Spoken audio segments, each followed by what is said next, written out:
ಆತ್ಮೀಯ ವಿದ್ಯಾರ್ಥಿಗಳ maths class room YouTube ಚಾನಲ್ಗೆ ತಮಗೆಲ್ಲರಿಗೂ ಸ್ವಾಗತವನ್ನು ಕೋರುತ್ತಾ ಇವತ್ತಿನ ಈ ವಿಡಿಯೋದಲ್ಲಿ ನಾನು SSLC ವಾರ್ಷಿಕ ಪರೀಕ್ಷೆಯಲ್ಲಿ ಸಮಾಂತರ ಶ್ರೇಣಿಗಳು ಪಾಠದಿಂದ ಬರುವಂತಹ 4 ಅಂಕದ ಪ್ರಶ್ನೆಗಳನ್ನು ಬಿಡಿಸೋಣ. ವಿಡಿಯೋ ಸ್ಟಾರ್ಟ್ ಮಾಡೋದಕ್ಕಿಂತ ಮುಂಚೆ ಇನ್ನೂ ಯಾರು ನಮ್ಮ ಚಾನಲ್ನ ಸಬ್ಸ್ಕ್ರೈಬ್ ಆಗಿಲ್ವೋ ದಯವಿಟ್ಟು ಸಬ್ಸ್ಕ್ರೈಬ್ ಆಗಿ, ವಿಡಿಯೋ ಇಷ್ಟ ಆದಲ್ಲಿ ಲೈಕ್ ಮಾಡಿ ಅಂತ ತಿಳಿಸ್ತಾ ಬನ್ನಿ ವಿಡಿಯೋ ಸ್ಟಾರ್ಟ್ ಮಾಡೋಣ. ಮೊದಲ ಪ್ರಶ್ನೆ, 2 ವಿಭಿನ್ನ ಸಮಾಂತರ ಶ್ರೇಣಿಗಳ ಸಾಮಾನ್ಯ ವ್ಯತ್ಯಾಸ ಸಮನಾಗಿದೆ. 2 ವಿಭಿನ್ನ ಸಮಾಂತರ ಶ್ರೇಣಿಗಳ ಸಾಮಾನ್ಯ ವ್ಯತ್ಯಾಸ ಸಮನಾಗಿದ್ದು ಮೊದಲನೇ ಸಮಾಂತರ ಶ್ರೇಣಿಯ ಮೊದಲನೇ ಪದವು ಎರಡನೇ ಸಮಾಂತರ ಶ್ರೇಣಿಯ ಮೊದಲ ಪದಕ್ಕಿಂತ 3 ಹೆಚ್ಚಾಗಿದೆ. ಮೊದಲನೇ ಶ್ರೇಣಿಯ 7ನೇ ಪದ 28 ಆಗಿದೆ ಮತ್ತು ಎರಡನೇ ಶ್ರೇಣಿಯ 8ನೇ ಪದ 29 ಆಗಿದೆ. ಹಾಗಾದರೆ ಆ ಶ್ರೇಣಿಗಳನ್ನು ಕಂಡುಹಿಡಿಯಿರಿ ಅಂತ ಹೇಳಿದ್ದಾರೆ. ಇಲ್ಲಿ ಪ್ರಶ್ನೆಯನ್ನು ನೀಟಾಗಿ ಅರ್ಥ ಮಾಡ್ಕೊಳ್ರಿ. ಇಲ್ಲಿ 2 ವಿಭಿನ್ನ ಸಮಾಂತರ ಶ್ರೇಣಿಗಳಿದಾವಂತೆ. ಈ ಸಮಾಂತರ ಶ್ರೇಣಿ 2 ವಿಭಿನ್ನ ಸಮಾಂತರ ಶ್ರೇಣಿಗೂ ಸಾಮಾನ್ಯ ವ್ಯತ್ಯಾಸ ಒಂದೇ ಆಗಿದೆ, ಅಂದರೆ ಸಮನಾಗಿದೆ. ಎರಡಕ್ಕೂ ಒಂದೇ ಸಾಮಾನ್ಯ ವ್ಯತ್ಯಾಸ ಇದೆ. ಅದೇ ರೀತಿ ಮೊದಲನೇ ಸಮಾಂತರ ಶ್ರೇಣಿಯ ಮೊದಲ ಪದ ಎರಡನೇ ಸಮಾಂತರ ಶ್ರೇಣಿಯ ಮೊದಲ ಪದಕ್ಕಿಂತ 3 ಹೆಚ್ಚಾಗಿದೆ ಅಂತೆ. ಮೊದಲ ಸಮಾಂತರ ಶ್ರೇಣಿಯ ಮೊದಲ ಪದ ಎರಡನೇ ಸಮಾಂತರ ಶ್ರೇಣಿಯ ಮೊದಲ ಪದ ಇದೆಯಲ್ಲ ಅದಕ್ಕಿಂತ 3 ಹೆಚ್ಚಾಗಿದೆ ಅಂತೆ. ಮೊದಲನೇ ಶ್ರೇಣಿಯ 7ನೇ ಪದ 28 ಆಗಿದೆ ಅಂತೆ. ಮೊದಲನೇ ಶ್ರೇಣಿಯ 7ನೇ ಪದ 28 ಆಗಿದೆ. ಅದೇ ರೀತಿ ಎರಡನೇ ಶ್ರೇಣಿಯ 8ನೇ ಪದ 29 ಆಗಿದೆ. ಈ ಎಲ್ಲ ಅಂಶಗಳನ್ನು ಗಮನದಲ್ಲಿಟ್ಟುಕೊಂಡು ನಾನು ಪ್ರಶ್ನೆ ಪ್ರಕಾರ ಮೊದಲನೇ ಸಮಾಂತರ ಶ್ರೇಣಿಯ ಮೊದಲ ಪದ ಎ ಆಗಿರಲಿ ಅಂತ ಬರ್ಕೊಂಡಿದ್ದೀನಿ. ಅದೇ ರೀತಿ ಇನ್ನೊಂದು ಸಮಾಂತರ ಶ್ರೇಣಿ ಇದೆಯಲ್ಲ ಎರಡನೇ ಸಮಾಂತರ ಶ್ರೇಣಿ, ಆ ಎರಡನೇ ಸಮಾಂತರ ಶ್ರೇಣಿಯ ಮೊದಲ ಪದವನ್ನು ಬಿ ಆಗಿರಲಿ ಅಂತ ಬರ್ಕೊಂಡಿದ್ದೀನಿ.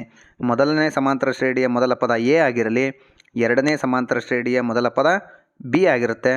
ಪ್ರಶ್ನೆ ಪ್ರಕಾರ ಮೊದಲನೇ ಸಮಾಂತರ ಶ್ರೇಣಿ ಎಷ್ಟಿದೆ? ಮೊದಲನೇ ಸಮಾಂತರ ಶ್ರೇಣಿಯ ಮೊದಲ ಪದ ಅಂದರೆ ಎ ಎಷ್ಟಿದೆಯಪ್ಪ ಅಂದರೆ ಎರಡನೇ ಸಮಾಂತರ ಶ್ರೇಣಿ ಬಿ ಆಗಿದೆಯಲ್ಲ ಅದಕ್ಕಿಂತ 3 ಹೆಚ್ಚಾಗಿದೆ ಅಂತ. ಹಾಗಾಗಿ ಎ = b+3 ಅಂತ ಬರ್ಕೊಂಡಿದ್ದೀನಿ. ಎ = b+3 ಹೇಗೆ ಬರ್ಕೊಂಡಪ್ಪ ಅಂತ ಇನ್ನೊಂದ್ಸಲ ಹೇಳ್ತೀನಿ.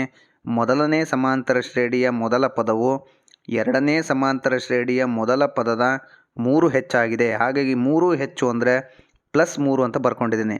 ಇದನ್ನು ಸಮೀಕರಣ 1 ಅಂತ ಬರ್ಕೊಂಡಿದ್ದೀನಿ. ಮೊದಲ ಸಮಾಂತರ ಶ್ರೇಣಿಯ 7ನೇ ಪದ 28 ಆಗಿದೆ ಅಂತ ಹೇಳಿದ್ದಾರೆ. ಹಾಗಾಗಿ a7 = 28 ಅಂತ ಬರ್ಕೊಂಡಿದ್ದೀನಿ.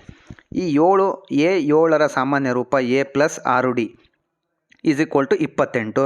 ಇದನ್ನು ಸಮೀಕರಣ 2 ಅಂತ ಬರ್ಕೊಂಡಿದ್ದೀನಿ. ಈಗ ಪ್ರಶ್ನೆ ಮುಂದುವರೆದು ಎರಡನೇ ಸಮಾಂತರ ಶ್ರೇಣಿಯ ಮೊದಲ ಪದ, ಓಕೆ, ಎರಡನೇ ಸಮಾಂತರ ಶ್ರೇಣಿಯ ಮೊದಲ ಪದವನ್ನು ನಾವು ಬಿ ಅಂತ ತೆಗೆದುಕೊಳ್ತೀನಿ. ಹಾಗಾಗಿ ಅದರ ಪ್ರಕಾರ ಎರಡನೇ ಸಮಾಂತರ ಶ್ರೇಣಿಯ 8ನೇ ಪದ 29 ಆಗಿರುತ್ತೆ. ಹಾಗಾಗಿ b8 = 29 ಬರೆದಿದ್ದೀನಿ. ಯಾಕಂದರೆ ಎರಡನೇ ಸಮಾಂತರ ಶ್ರೇಣಿನ ನಾನು ಬಿ ಅಂತ ಬರ್ಕೊಂಡಿರೋದ್ರಿಂದ b8 = 29 ಅಂತ ಬರೆದಿದ್ದೀನಿ. b8ರ ಸಾಮಾನ್ಯ ರೂಪ b+7d ಆಗಿದೆ. b+7d = 29. ಇದನ್ನು ಸಮೀಕರಣ 3 ಅಂತ ಬರ್ಕೊಂಡಿದ್ದೀನಿ. ಸಮೀಕರಣ 1ರ ಬೆಲೆಯನ್ನು ಸಮೀಕರಣ 2ರಲ್ಲಿ ನಾವು ಆದೇಶ ಮಾಡಬೇಕು. ಸಮೀಕರಣ 1ರ ಬೆಲೆ ಇದೆಯಲ್ಲ ಆ 1ರ ಬೆಲೆಯನ್ನು ಸಮೀಕರಣ 2ರಲ್ಲಿ ಆದೇಶ ಮಾಡಿದಾಗ ಅಂದರೆ ಎ ಎಲ್ಲೆಲ್ಲಿದೆಯೋ ಅಲ್ಲಿ b+3 ಅಂತ ಬರ್ಕೊಳ್ತೀನಿ. ಹಾಗಾಗಿ ಸಮೀಕರಣ 2 ಏನಿದೆ a+6d ಅಂತ ಇದೆ. a+6dಯಲ್ಲಿ ಎ ಬೆಲೆಯನ್ನು b+3 ಅಂತ ಬರೆದುಕೊಂಡಾಗ ಏನಾಗುತ್ತಪ್ಪ ಅಂದರೆ b+3 + 6d = 28 ಆಗುತ್ತೆ.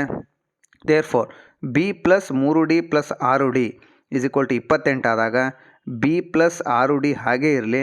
ಇಲ್ಲಿ +3 ಬಲಗಡೆ ಹೋದಾಗ -3 ಆಗುತ್ತೆ. ಹಾಗಾಗಿ b+6d = 28 - 3 ಆಗುತ್ತೆ.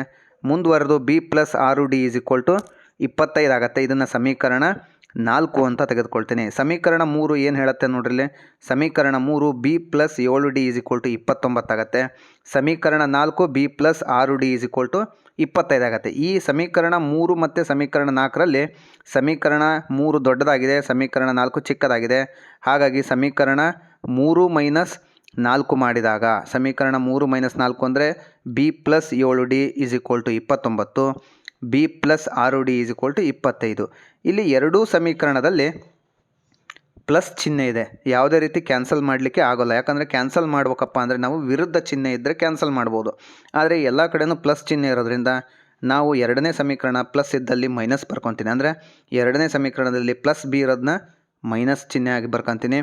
+6 ಇದ್ದರೆ -6 ಅಂತ ಬರ್ಕೊತೀನಿ, ಚಿಹ್ನೆಯನ್ನು ಚೇಂಜ್ ಮಾಡ್ಕೊಳ್ತೀನಿ, -25. ಹಾಗಾಗಿ +b -b ಕ್ಯಾನ್ಸಲ್ ಮಾಡಿದಾಗ 7 - 6, 7ರಲ್ಲಿ 6 ಕಳೆದ್ರೆ 1 ಉಳಿಯುತ್ತೆ. 1D = 29ರಲ್ಲಿ 25 ಕಳೆದ್ರೆ 4 ಉಳಿಯುತ್ತೆ. ಡಿ ಬೆಲೆ 4 ಬರುತ್ತೆ. ಸಾಮಾನ್ಯ ವ್ಯತ್ಯಾಸ 4. ನೆನಪಿರಲಿ, ಈ ಎರಡೂ ಸಮಾಂತರ ಶ್ರೇಣಿಗೆ ಸಾಮಾನ್ಯ ವ್ಯತ್ಯಾಸ ಸಮನಾಗಿರುತ್ತಂತೆ. ಹಾಗಾಗಿ ಮೊದಲನೇ ಸಮಾಂತರ ಶ್ರೇಣಿಗೆ ಸಾಮಾನ್ಯ ವ್ಯತ್ಯಾಸ ಡಿ ಅಂದರೆ 4 ಆಗಿದೆ.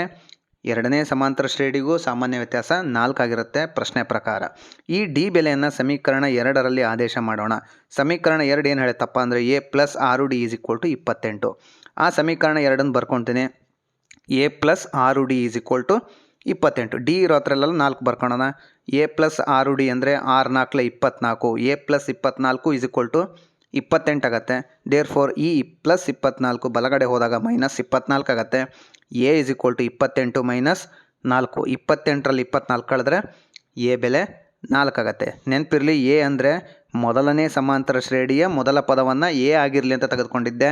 ಹಾಗಾಗಿ ಮೊದಲನೇ ಸಮಾಂತರ ಶ್ರೇಣಿಯ ಮೊದಲ ಪದ a ಬೆಲೆ 4 ಆಗಿರುತ್ತೆ. ಹೀಗಾಗಿ ಅದೇ ರೀತಿ ಡಿ ಬೆಲೆ 4, a ಬೆಲೆ 4 ಬರ್ಕೊತೀನಿ. ಮೊದಲನೇ ಸಮಾಂತರ ಶ್ರೇಣಿನ ನಾನು ರಚನೆ ಮಾಡ್ತೀನಿ. a + d, a + 2d ಅಂದರೆ 4, 4 + 4, 4 + 2 × 4. ಕೊಟ್ಟಿರುವ ಪ್ರಶ್ನೆ ಪ್ರಕಾರ ಮೊದಲನೇ ಸಮಾಂತರ ಶ್ರೇಣಿ 4, 8, 12 ... ಆಗುತ್ತೆ. ಈಗ ನಮಗೆ ಮೊದಲನೇ ಸಮಾಂತರ ಶ್ರೇಣಿ ಸಿಕ್ತು. ಸಾಮಾನ್ಯ ವ್ಯತ್ಯಾಸ 4 ಇದೆಯಲ್ಲ, ಅದನ್ನ ಎರಡನೇ ಸಮಾಂತರ ಶ್ರೇಣಿಗೂ ಅದನ್ನೇ ಸಾಮಾನ್ಯ ವ್ಯತ್ಯಾಸ ಆಗಿ ತೆಗೆದುಕೊಳ್ತಾನೆ. ಪ್ರಶ್ನೆ ಮುಂದುವರೆದು ಬಿ ಬೆಲೆಯನ್ನು ಕಂಡುಹಿಡಿದು ಎರಡನೇ ಸಮಾಂತರ ಶ್ರೇಣಿಯನ್ನು ಬರೀಬಹುದು. ನಾ ಇಲ್ಲಿ ಎ ಬೆಲೆ ಕಂಡುಹಿಡಿದಿದ್ದೀನಿ. ಮೊದಲ ಸಮಾಂತರ ಶ್ರೇಣಿಯ ಮೊದಲ ಪದ ಸಿಕ್ತು. ನನಗೀಗ ಎರಡನೇ ಸಮಾಂತರ ಶ್ರೇಣಿಯ ಮೊದಲ ಪದ ಬಿ ಆಗಿರೋದ್ರಿಂದ ಬಿ ಬೆಲೆಯನ್ನು ನಾನು ಕಂಡುಹಿಡ್ಕೋಬೇಕಾಗತ್ತೆ. ಹಾಗಾಗಿ ಮೊದಲು ಬಿ ಬೆಲೆಯನ್ನು ಕಂಡುಹಿಡಿದು ಎರಡನೇ ಸಮಾಂತರ ಶ್ರೇಣಿಯನ್ನು ಬರೀಬೇಕಾಗತ್ತೆ. ಎರಡೂ ಶ್ರೇಣಿಗಳಲ್ಲಿ ಸಾಮಾನ್ಯ ವ್ಯತ್ಯಾಸ ಸಮನಾಗಿರೋದ್ರಿಂದ ಸಮೀಕರಣ 3ರಲ್ಲಿ ಡಿ ಬೆಲೆಯನ್ನು ಆದೇಶಿಸಬೇಕು. ಸಮೀಕರಣ 3 ಏನು ಹೇಳುತ್ತಪ್ಪ ಅಂದರೆ b + 7d = 29 ಹೇಳುತ್ತೆ. ಸಮೀಕರಣ 3 b + 7d = 29 ಆಗುತ್ತೆ. ಈ ಒಂದು ಡಿ ಜಾಗದಲ್ಲಿ ಡಿ ಬೆಲೆ 4ಅನ್ನು ಆದೇಶ ಮಾಡಿದಾಗ b + 7 × 4 = 29, b + 7 × 4 = 28 29 ಆಗುತ್ತೆ. ಎಡಭಾಗದಲ್ಲಿರುವ +28 ಬಲಭಾಗಕ್ಕೆ ಹೋದಾಗ -28 ಆಗಿರೋದ್ರಿಂದ ಬಿ ಬೆಲೆ 29ರಲ್ಲಿ 28 ಕಳೆದ್ರೆ 1 ಆಗುತ್ತೆ. ನೆನಪಿರಲಿ, ಇಲ್ಲಿ ಬಿ ಬೆಲೆ 1 ಬಂತಪ್ಪ ಅಂದರೆ ಈ ಬೆಲೆ ಏನಪ್ಪ ಅಂದರೆ ಸಮಾಂತರ ಶ್ರೇಣಿಯ ಮೊದಲ ಪದ ಬಿ ಆಗಿತ್ತು. ಹಾಗಾಗಿ ಎರಡನೇ ಸಮಾಂತರ ಶ್ರೇಣಿಯ ಮೊದಲ ಪದ ಬಿ ಆಗಿರೋದ್ರಿಂದ ಎರಡನೇ ಸಮಾಂತರ ಶ್ರೇಣಿಯ ಮೊದಲ ಪದ 1 ಆಗುತ್ತೆ. ಇಲ್ಲೇ ಮತ್ತೆ ಎರಡನೇ ಸಮಾಂತರ ಶ್ರೇಣಿ ಮೊದಲ ಪದ b = 1, ಸಾಮಾನ್ಯ ವ್ಯತ್ಯಾಸ d = 4. ಎರಡನೇ ಸಮಾಂತರ ಶ್ರೇಣಿ ಬರಿತೀನಿ ನೋಡಿ. b + d, b + 2d. b ಜಾಗದಲ್ಲಿ 1 ಹಾಕೋಣ, d ಜಾಗದಲ್ಲಿ 4 ಹಾಕಿದಾಗ 1, 1 + 4, 1 + 2 × 4, 1, 5, 9 ಆಗುತ್ತೆ. ಇದು ಎರಡನೇ ಶ್ರೇಣಿ. ಮೊದಲ ಶ್ರೇಣಿ ಏನಾಗಿದೆಯಪ್ಪ ಅಂದರೆ ಇನ್ನೊಂದ್ಸಲ ಹೇಳ್ತೀನಿ, 4, 8, 12. ಎರಡನೇ ಶ್ರೇಣಿ 1, 5, 9 ಅಂತ ಹೇಳ್ತಾ ಈ ಸಮಾಂತರ ಶ್ರೇಣಿಯ ಇನ್ನೂ ಹೆಚ್ಚಿನ 4 ಅಂಕದ ಪ್ರಶ್ನೆಗಳನ್ನು ಈ ಮುಂದಿನ ವಿಡಿಯೋದಲ್ಲಿ ನಾನು ತಿಳಿಸ್ಕೊಡ್ತೇನೆ ಅಂತ ಹೇಳ್ತಾ ವಿಡಿಯೋವನ್ನು ಮುಗಿಸ್ತಾ ಇದ್ದೇನೆ. ಧನ್ಯವಾದಗಳು.